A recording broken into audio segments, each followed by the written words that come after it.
mempertimbangkan kebutuhan penataan dan penempatan ASN untuk mendukung berbagai program prioritas pembangunan dan menjawab secara tuntas berbagai tantangan yang muncul dalam proses pengadaan CASN, penataan ASN nasional secara menyeluruh dan adanya usulan penundaan seleksi dari beberapa daerah, pemerintah mengusulkan untuk dilakukan penyesuaian jadwal pengangkatan CASN sebagai pegawai ASN dengan perkiraan pengangkatan pada akhir 2025 atau di awal 2026. Memastikan bagi pelamar yang telah mengikuti dan dinyatakan lulus selesai CASN tetap diangkat sebagai pegawai ASN. Pimpinan dan anggota Komisi 2 DPR RI yang saya hormati, demikian yang ingin kami sampaikan. Kami berharap dukungan dari segenap pimpinan dan anggota Komisi 2 DPR RI untuk keberhasilan pencapaian program kinerja Kemenpan RB guna mendukung agenda pembangunan nasional 2025-2029, termasuk dukungan untuk penyelesaian penataan pegawai non-ASN serta target-target dapat tercapai. Dengan semangat kolaborasi, komitmen yang kuat, mari kita wujudkan SDM aparatur yang lebih baik demi terwujudnya tata kelola pemerintahan yang lebih efektif, efisien, pelayanan publik yang berkualitas, serta pembangunan yang berkelanjutan demi Indonesia yang lebih maju. Terima kasih Bapak dan Ibu sekalian. Wassalamualaikum warahmatullahi wabarakatuh. Ibu Menteri PAN dan RB terkait evaluasi seleksi.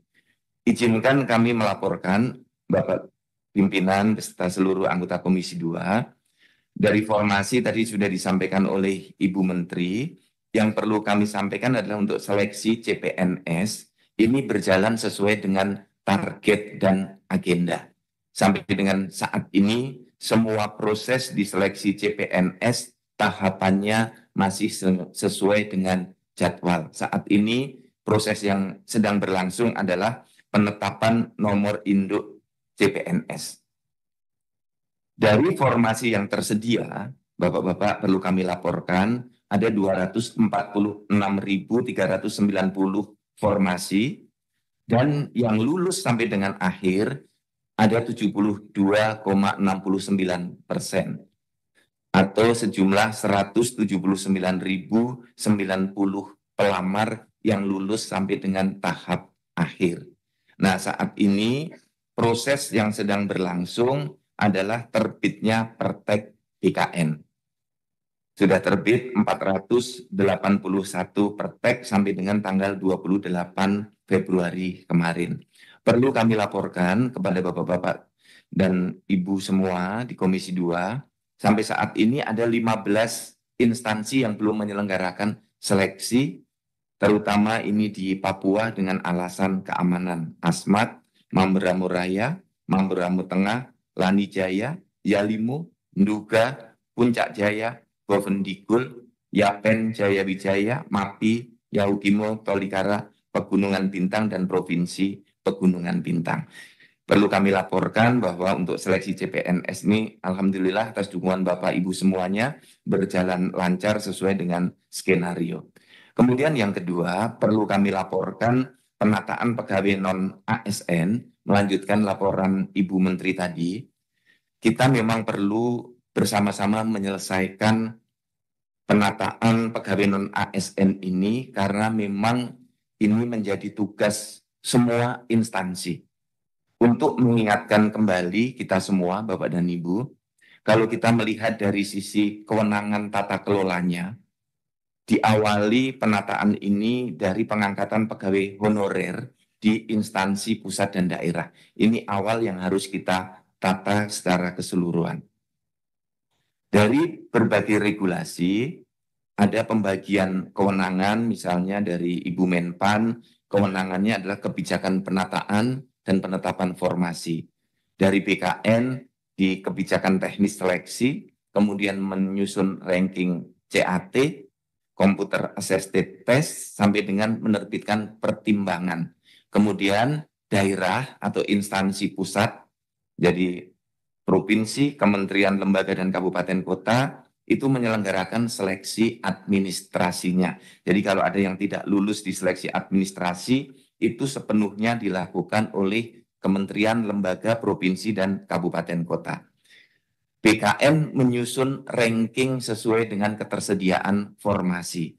Nah, nanti setelah keluar Pertek, maka instansi, provinsi, kabupaten, kota, dan kementerian lembaga yang membuat SK penetapan P3K-nya. Kalau alurnya seperti yang ada di layar, jadi Bapak dan Ibu, alurnya dari instansi merekrut tenaga honorer, kemudian dari Kemenpan RB menyiapkan kebijakan penataannya dan penetapan formasi, BKN menyiapkan kebijakan teknis, kemudian melaksanakan perankingan melalui CAT dan menetapkan pertek, tenaga non-ASN mendaftar, kemudian diseleksi administrasi, kemudian BKN menyelenggarakan CAT dan menerbitkan pertek, instansi menerbitkan SK pengangkatan, kemudian jadilah tenaga non-ASN dilantik menjadi P3K. Ini sekedar mengingatkan kembali Bapak dan Ibu, tahapannya, hulu dan hilirnya sebenarnya berada di instansi masing-masing.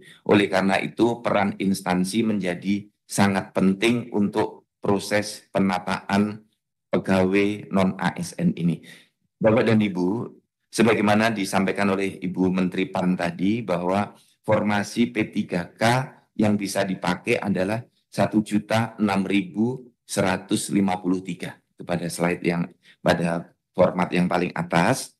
Kemudian yang memenuhi formasi itu akhirnya bisa diangkat penuh waktu sebanyak 677.638 pada garis yang berwarna kuning. Sekarang sudah proses mengisi daftar riwayat hidup 672.363, sehingga terdapat sisa formasi yang belum dipakai saat ini adalah 328.515 formasi. Ini yang perlu kami laporkan kepada Bapak dan Ibu semuanya, sehingga dari 1.006.153 formasi saat ini terisi 67,3%. Yang sudah mengisi daftar riwayat hidup 99,2%. Ini tahapan sampai dengan tahap 1. Ini Bapak-bapak dan Ibu semuanya, proses sampai dengan tahap 1 yang sekarang pengisian daftar riwayat hidup sudah selesai 99,2%. Nah, sekarang sedang berlangsung seleksi tahap 2 yang memperebutkan sisa formasi. Jadi tidak ada formasi baru. Sisa formasi tahap 1 yang belum terpakai ada 328.515. Dan dari formasi ini ada sisa pelamar yang berasal dari database PKN yang belum melamar di tahap 1.